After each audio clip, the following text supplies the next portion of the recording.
Do you know how the biggest fight of the 20th century, 50 years ago, made a whole country go bankrupt? This is a real story and it's much more fun and crazy than just saying it this way.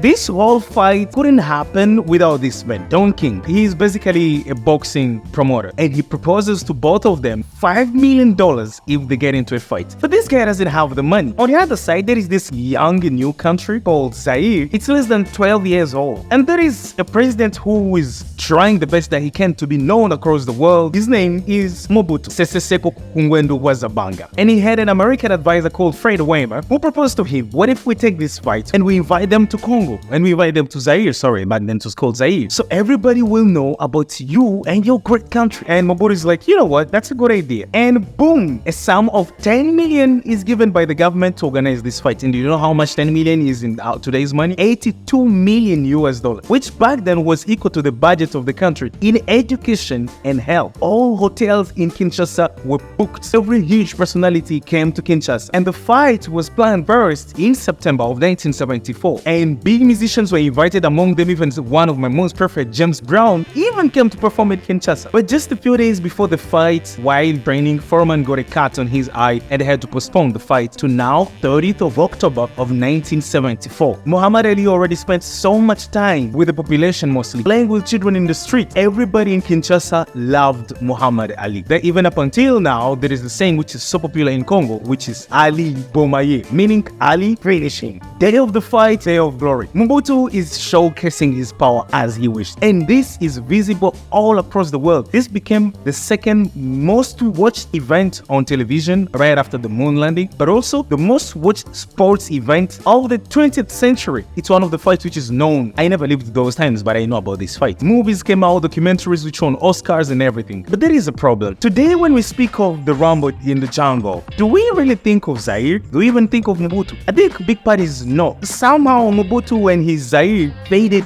right under, the whole glory was just on Foreman and much more on Muhammad Ali, who won the fight. That it became a very big loss for the government of Zaire, which spent the budget of education and health in only one event. Instead of investing internally, they invested outside, attract tourists and other things. But it never worked. In fact, the country went into so much inflation that in 1992, they had one bill of 5 million Zaire. And today, Congo is still suffering somehow the corruption and all those things from so many years. It haven't really changed that much yet. It's a great country. But at least I have one good thing about this whole thing. I will at least tell my children someday that, you know what? Congo was once watched by the whole world. And I'm going to make it again happen. Thanks so much for being here. Catch you next time.